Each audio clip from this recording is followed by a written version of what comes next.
Welcome, curious minds, to another deep dive. Great to be here. Today, we're not just crossing continents. We're really plunging into one of the Earth's most baffling enigmas. Just imagine, if you can, heading deep into the desolate, remote wilderness of Siberia. A place of, well, chilling silence and just profound mystery. We are indeed. Our subject today is the Patomskiy crater. Sometimes it's just called the Patom crater. And, when you see pictures of it, it immediately stands out.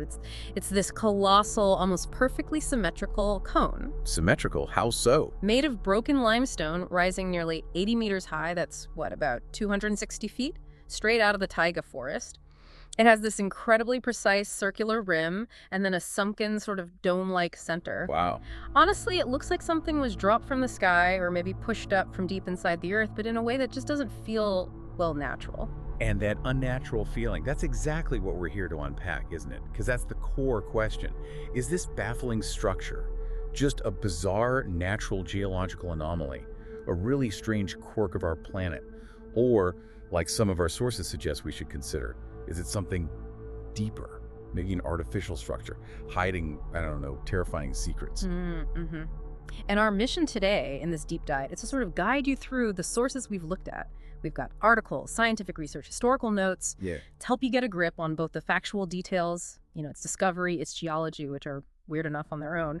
And then we'll dig into the really chilling conspiracy theories that have been swirling around this thing for decades. Right. We want to give you that shortcut, get you well informed, maybe hit you with some surprising facts, a few aha moments about why this place is still such a mystery. And we're definitely going to explore these conflicting viewpoints. You've got the mainstream science and then these really compelling, though controversial theories. We'll lay them both out, not taking sides. Our goal is for you to get what's most important from the material, weigh it up, and, make up your own mind. Sounds good. So let's start at the beginning. How? How was this thing even found in the middle of Siberia?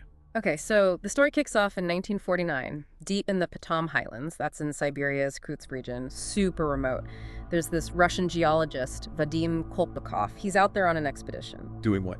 His initial goal was actually pretty mundane, searching for uranium deposits, just geological survey work in this vast, rugged landscape. Okay, so he's expecting rocks, maybe some geological formations, but not this. Yeah, exactly. Imagine him, a seasoned geologist, seen tons of natural stuff, suddenly comes face to face with this enormous, perfectly symmetrical, conical hill. It just bursts out of the forest, completely unlike anything he'd ever seen or read about. What specifically made him think anomaly right away? Was it just the shape?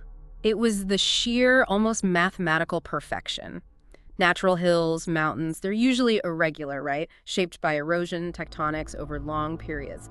But this thing, almost a perfect circle, a truncated cone shape. How big did you say? Around 70 to 80 meters high from the base, so 230, 260 feet.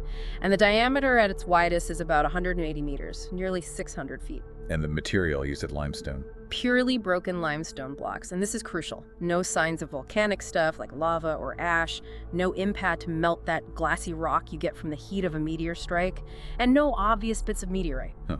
So it didn't fit any standard geological model he knew? Not at all. It was like finding, a giant sandcastle made of pebbles in the middle of a forest. It just didn't belong. It really is like finding a pyramid, like you said. Your brain just goes, how? Okay, and adding to the puzzle, Kolpakov noticed something even stranger, didn't he? The growth ring anomaly. Tell us about the trees. Yeah, this is fascinating. He observed that the trees growing on the slopes of the crater seemed noticeably younger than the ancient taiga forest all around it. Okay, so that suggests the crater itself formed relatively recently, maybe wiped out older trees. That would be the implication, yeah.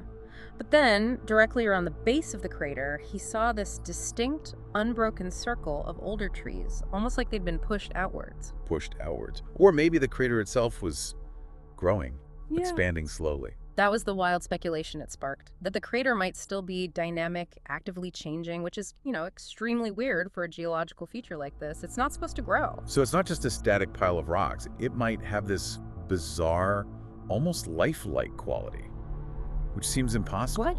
It defies easy explanation. And given all these physical oddities, the symmetry, the weird tree rings, It's maybe not surprising this place has gathered a whole load of local legends and beliefs around it, too. Oh, absolutely. The local Yakut people, they knew about this place long before Kolpakov showed up, and for them, it's deeply significant in a supernatural way. What do they call it? Their name for it translates to the fire eagle's nest, or sometimes the nest of the fiery eagle. The fire eagle's nest. Wow. That name alone, it paints a picture. Something powerful, maybe fiery, coming down from the sky, or some kind of powerful dwelling. Definitely not welcoming. Not at all. The locals, reportedly, they avoid the whole area. They believe it's a cursed place. Seriously bad vibes. Curse it how? Well, they say animals refuse to go near it, won't graze there, won't even walk close. And people who do get close often report feeling weird, unexplained sickness, dizziness, sometimes this sudden, just overwhelming sense of dread or fear. And I remember reading some anecdotal reports, maybe unverified, but still. People getting seriously ill, or even dying after visiting. Yeah, those stories are out there, unverified, like you said, but they add to the whole chilling aura of the place. And it's not just feelings or animal behavior. Our sources mention the immediate area around the crater is strangely quiet, like devoid of wildlife, even decades later, just silent. That lack of wildlife definitely adds to the eerie reputation, yeah. So you have these unsettling local accounts layered on top of the already bizarre geology. Exactly. And since Kolpakov's discovery, scientists have been trying to figure it out. But here's the thing. No single definitive scientific explanation has really stuck. Nothing everyone agrees on. That's incredible. For something so big and distinct, you'd think there'd be an obvious answer like, what about a meteorite impact? That seems like the first guess. It often is, yeah. But it falls short pretty quickly for geologists. Why? Well, a normal impact crater looks different, more bowl-shaped usually. You'd expect widespread debris thrown out and specific changes in the rock's shock metamorphism from the immense pressure and heat. And the Patomskiy crater doesn't have that. None of it. The cone shape is totally wrong for an impact. And like we said, no scattered meteorite bits, so impact is pretty much ruled out. Okay, what else? Cryovolcanism. Ice volcano. That's been suggested. An eruption of ground ice could maybe form a cone shape, but finding solid proof of such a huge event, specifically there, is tricky. It's possible, but not confirmed. And a gas explosion from deep down. Also possible, gas pressure pushing up rock could make a cone, but again, proving a single, massive, one-off explosion from deep Earth just in that spot. Very hard to demonstrate definitively. So if those early ideas didn't quite fit, what is the leading scientific theory now? What's the best guess for mainstream science? The most favored explanation currently points towards something called cryptovolcanism or a diatreme. Cryptovolcanism, like a hidden volcano. Kind of, yeah. Think of it as a volcanic process that doesn't actually erupt lava onto the surface. Instead, a column of rising magma pushes upwards from below. It causes the overlying rock to bulge, fracture, and break, forming the cone shape. But the magma itself might stall out underground without ever breaking through, like a geological blister, maybe. Okay, so magma pushes up, breaks the rock into this cone, but no eruption. That explains the cone shape and the lack of lava or ash. Exactly. Does that theory also account for the weird tree rings, the growth, and maybe those strange feelings people report? Well, that's where it gets a bit more interpretive. Geologists are still working on it, doing things like seismic surveys to look for evidence of that buried magma chamber. As for the growth, science tends to attribute that to permafrost dynamics, the ground freezing and thawing, causing heave and settlement.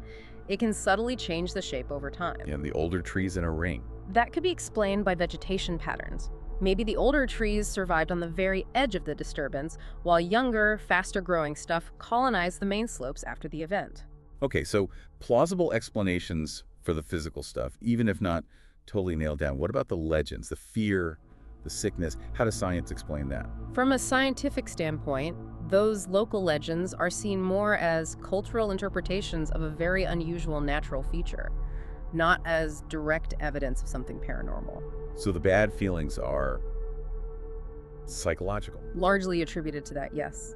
Being in a super remote, kind of eerie place, plus the power of suggestion if you already know the spooky stories, there's absolutely no scientific evidence of some weird energy field or radiation causing physical symptoms. And the lack of wildlife. Could just be the specific microclimate or habitat conditions right around the crater aren't great for the local animals, not necessarily a sign of anything sinister. And critically, despite all the weirdness, No actual proof of it being built. Correct. After decades of expeditions and looking, nobody's found any physical evidence of artificial construction. No non-local materials, no tool marks, no structural bits. Geologically, it still looks like fractured rock. Okay, what about that story that Kolpikov's research partner died there?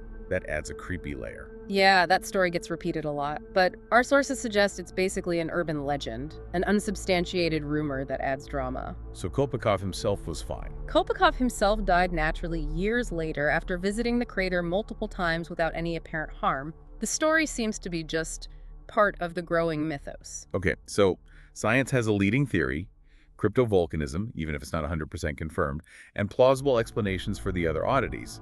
But for some people, that's just not cutting it, is it? They see all this uncertainty, all this weirdness, not as a scientific puzzle, but as a sign of something else entirely, a cover-up. Exactly, and that's where we pivot into the conspiracy theories. These theories basically toss out all the conventional geology. They argue the crater is not natural, full stop. For them, that perfect symmetry, the growth, the strange phenomena that's proof positive it was intelligently designed, artificial. And these theories seem to fall into two main camps, right? Yeah. Two big ideas about who might have built it. The first one is, well, literally out of this world, the cosmic intervention theory. This one posits the crater is a massive alien construction, a remnant of some ancient or maybe even ongoing extraterrestrial presence right here on Earth. An alien construction like what? A landing pad? Could be a controlled landing zone, or maybe an excavation site for some huge alien craft. Maybe the craft is still buried underneath, or maybe it just came, did its thing, and left the mound behind. Or even wilder, the crater isn't the main event, just the entrance. That's another version. The visible tip of a much larger secret alien base hidden deep underground, beneath the Siberian permafrost. A secret alien base. Doing what? Observing us. Theories range widely. Long-term observation like the zoo hypothesis, maybe resource extraction. Some even suggest it's an interdimensional gateway, or possibly a staging ground for future contact, or something less friendly. And under this theory, the Fire Eagle's Nest. Yeah. That's not just a name anymore. It gets reinterpreted, yeah. Not folklore, but actual generational memories of seeing alien ships or energy discharges at the site. The fiery eagle becomes a literal alien vehicle or entity. And the bad feelings, the malaise, the fear. Attributed to the alien tech. Electromagnetic fields, psychic interference, maybe some kind of energy field designed to subtly keep people and animals away, protecting the base. This often ties into bigger ancient alien theories or beliefs about secret government deals with ETs. Okay, so that's the alien angle. But there's another major conspiracy theory, one that keeps things terrestrial but is maybe just as mind-bending. The terrestrial cover-up. Right. This theory claims it's still a massive, secret, man-made structure, but built by humans. A clandestine group, probably the Soviet or Russian government, maybe some global elite shadow organization. So the crater isn't the structure itself, but more like camouflage. Exactly. It's seen as the disguised entrance, or maybe a ventilation shaft, or even just the pile of dirt and rock dug out during the construction of a huge, deep underground military base, a DUMB. A secret underground base in Siberia. What for? Again, theories vary. Could be for developing super weapons, exotic energy stuff, seismic weapons, weather control, maybe a doomsday bunker for the elites, or a black site for really unethical experiments like mind control or genetic engineering. Some versions even suggest it's tapping into Earth's energy somehow. Yeah, trying to tap geothermal or some other unknown power source deep below. That could explain the growth or any thermal anomalies scientists detect. And the perfect shape in this theory isn't alien, it's human engineering. Precisely. They argue only intelligent design, advanced human engineering could create such symmetry.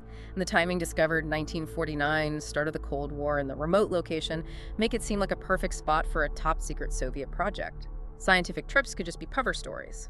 So similar strange affects the malaise, lack of animals, but a different proposed cause. Right. In the human-built base theory, those effects aren't alien tech, but maybe subtle byproducts of our technology operating underground. Things like low-frequency sound, electromagnetic radiation, environmental disturbances. Still designed to deter, perhaps, but human-made. Okay, so whether it's aliens or a secret human project, both conspiracy theories absolutely depend on the idea of a massive, ongoing cover-up. Why? What's the supposed motive for hiding something this big? The narrative usually involves the Russian government inheriting Soviet secrets, maintaining extremely strict control. restricting access, putting out disinformation. Mainstream scientists, in this view, are either willingly complicit, maybe pressured, or just stubbornly sticking to accepted theories and dismissing the weird stuff. And anyone who digs too deep. Allegedly, they get silenced. Intimidation, ridicule, maybe worse, making sure the secret stays buried. And the purpose of all this deception? Why hide an alien base or a massive underground complex? Could be several reasons, according to the theories. Preventing global panic if aliens are real. Monopolizing whatever advanced tech is involved, alien or human. Maintaining geopolitical power. Or maybe preparing for some future catastrophe or event that only the insiders know about. So the crater becomes this potent symbol of hidden knowledge, of powers operating behind the scenes. Exactly. A silent sentinel in the wilderness, guarding secrets that could rewrite everything we think we know. Okay, so we've looked at the science, the plausible explanations, and then these really elaborate conspiracy theories. It really makes you wonder, why does this particular conspiracy about this crater have such staying power? Why does it endure so strongly? Well, I think you have to start with just how visually strange it is. Yeah, that visceral anomaly, right? Exactly. The sheer size, the remoteness, but mostly that bizarrely perfect symmetry. It just looks wrong. It doesn't fit our mental image of how nature shapes landscapes. That visual oddness is incredibly compelling. It challenges our sense of natural randomness, makes the mind search for a designer. And then there's what we talked about, the unexplained factor. Even the leading scientific idea, cryptovolcanism, isn't a closed case. It's not 100% confirmed, still debated. So that uncertainty leaves a gap. It leaves a door open. And conspiracy theories are very good at rushing in to fill those gaps in knowledge or certainty. Plus, there's just the allure of the unknown, isn't there? Remote Siberia, Cold War secrets. It's a perfect setting for a mystery novel, let alone a conspiracy. Hidden bases, government secrets, aliens. It taps into that fascination. Definitely. And you can't discount the general distrust many people have towards governments and sometimes even mainstream science. Especially with the history of Soviet secrecy. Right. That legacy makes the idea of a cover-up seem much more plausible to some. If science can't give a totally definitive answer right now, the narrative easily becomes, well, maybe they're hiding something. And those local legends, the Fire Eagle's Nest, they add fuel to the fire, don't they? They really do. They lend this ancient, almost mystical weight. It makes it feel like the locals have known something was weird or dangerous there for generations, maybe even witnessed something directly long ago. It validates the feeling that it's more than just rocks. And maybe, ultimately, it's just more exciting. There's probably a bit of that too. Let's face it, for many people, the idea of alien bases or secret government bunkers is just fundamentally more interesting, more meaningful perhaps, than a complex geological process like cryptovolcanism. It adds a layer of cosmic drama, a sense of profound secrets just waiting to be uncovered. Yeah, a hidden truth in plain sight. So wrapping this up, we come back to the core mystery, the Patomskiy crater. It's undeniably a real geological puzzle that scientists are still working on, but it also exists as this potent symbol in a chilling narrative of hidden secrets, cosmic or terrestrial. The conspiracy view frames it as this huge, intelligently designed structure, alien landing site, alien base, secret human project with a massive cover-up hiding the truth. And that stands in really stark contrast to the leading scientific explanation. Cryptovolcanism, a fascinating but much more down-to-earth geological process. And why it matters, why this story keeps grabbing people, is because it taps into something deep, doesn't it? Our fears of the unknown, maybe anxieties about unchecked power or human ambition, and that persistent, almost hopeful belief that massive truths might just be hidden from us. It really does resonate on that level. So as you, listening, picture that silent, enigmatic cone rising out of the Siberian taiga, consider the implications. Is it just a strange quirk of our planet's geology, an oddity waiting for the final scientific piece to fall into place? Or is it something more? A monument to a secret so profound it's been deliberately obscured. A silent watcher guarding a truth that could completely change our understanding of our place in the universe. Or maybe reveal the terrifying scale of human secrecy. The answer, well, for now, it's still out there, shrouded in the Siberian mist.